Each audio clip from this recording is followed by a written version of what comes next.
ये कि हिंदू राष्ट्र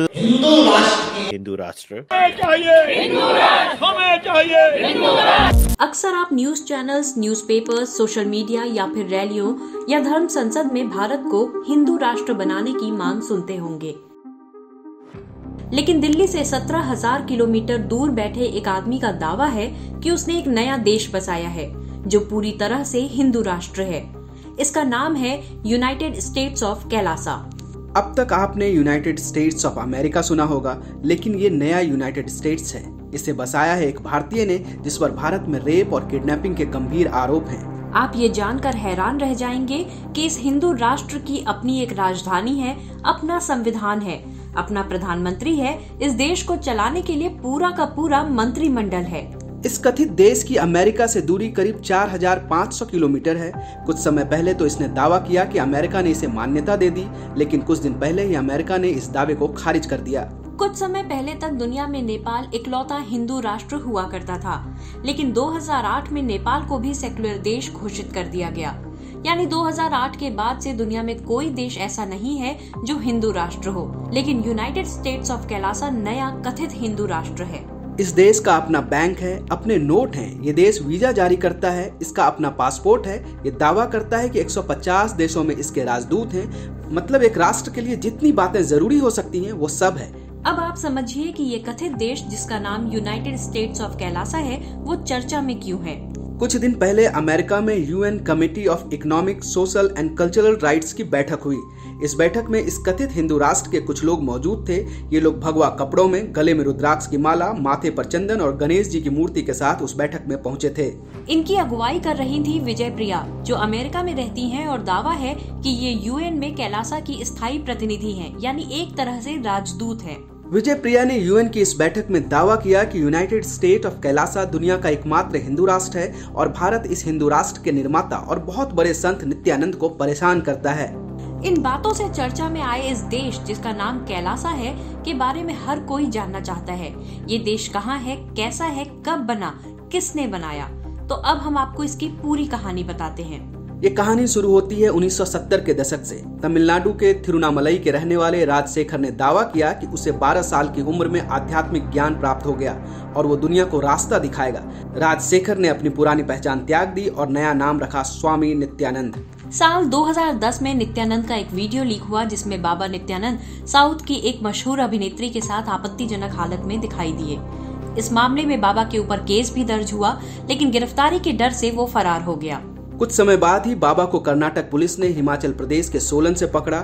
इसके बाद 2019 में नित्यानंद अपराधी घोषित किया गया, जिसके बाद वो भारत छोड़कर भाग गया। साल 2019 में भारत से भागने के बाद नित्यानंद ने भारत से लगभग 17,000 किलोमीटर दूर लैटिन अमेरिका में इक्वाडोर के पास एक द्वीप खरीदा। इसका नाम रखा यूनाइटेड स्टेट्स ऑफ कैलासा और इसके एकमात्र हिंदू राष्ट्र होने का दावा किया।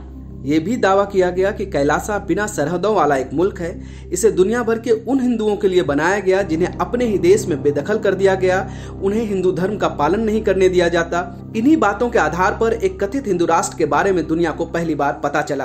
अब आपको कैलासा के बारे में कुछ बातें बताते हैं। यूनाइटेड स्टेट्स ऑफ कैलासा की वेबसाइट के मुताबिक हिंदू धर्म को मानने वाले 200 करोड़ लोग कैलासा के नागरिक हैं। लेकिन कुछ ही दिनों पहले कैलासा की एक प्रतिनिधि विजय प्रिया ने यूएन में दावा किया था कि कैलासा की आबादी सिर्फ 20 लाख है। नित्यानंद के इस कथित राष्ट्र का एक झंडा भी है। ये त्रिकोण आकार का है, जिसे ऋषभ ध्वज का नाम दिया गया है और इस पर नित्यानंद की तस्वीर है।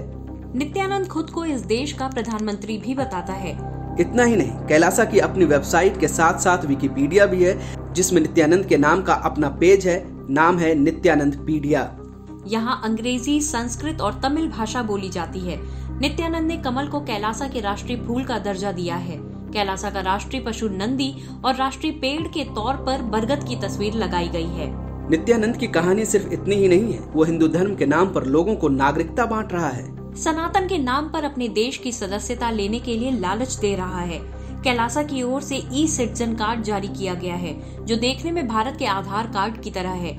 इसमें नाम, date of birth, gender, photo के लिए जगह बनी हुई है। इस ई सिटीजन कार्ड के जरिए नित्यानंद लोगों को कैलासा का नागरिक बना रहा है। सवाल है कि इतना कुछ होने के बाद भी कैलासा को एक देश कहा जा सकता है? क्या दुनिया उसे हिंदू राष्ट्र के रूप में मान्यता देती है? कैलासा की मान्यता की बात की जाए तो इस मामले में नित्यानंद अब तक फेल है।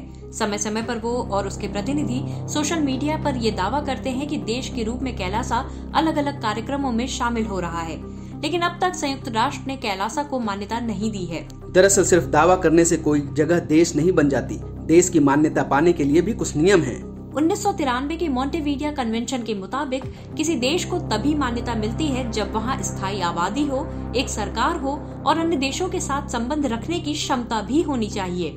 इसके लिए नित्यानंद ने इंटरनेशनल प्लेटफॉर्म पर स्वीकृति लेने के लिए अपने देश कैलासा के प्रतिनिधियों को संयुक्त राष्ट्र में भेजा था, लेकिन यूएन ने कैलासा के प्रतिनिधियों की बात मानने से इनकार कर दिया। अब सवाल है कि क्या कैलासा को आगे हिंदू राष्ट्र की मान्यता मिल सकती है?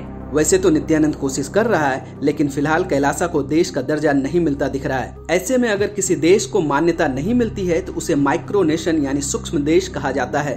साल 2019 में दुनिया में लगभग 80 माइक्रोनेशन थे। 1980 के दशक से ओरेगोन में भारतीय आध्यात्मिक गुरु रजनीश का रजनीशपुरम नाम का शहर है, जिसकी अपनी पुलिस, अग्निशमन विभाग और सार्वजनिक परिवहन भी थे, लेकिन इसे भी देश का दर्जा नहीं मिल पाया। अपना देश बना लेने का किस्सा तो अलग है, लेकिन ये सच है कि दुनिया के किसी भी हिस्से में आइलैंड खरीदा जा सकता है। अगर आपके पास पैसे हो तो आप भी अपना आइलैंड खरीद सकते हैं। कुल मिलाकर खुद को भगवान कहने वाले नित्यानंद का यूनाइटेड स्टेट्स ऑफ कैलासा अभी तो हिंदू राष्ट्र नहीं है, लेकिन सोशल मीडिया पर नित्यानंद और उसके देश के लोगों की खूब चर्चा है। आपको हमारी ये स्टोरी कैसी लगी? अगर अच्छी लगी तो कमेंट कीजिए और हमारे वीडियो को शेयर कीजिए। हमारे चैनल को सब्सक्राइब करना मत भूलिएगा।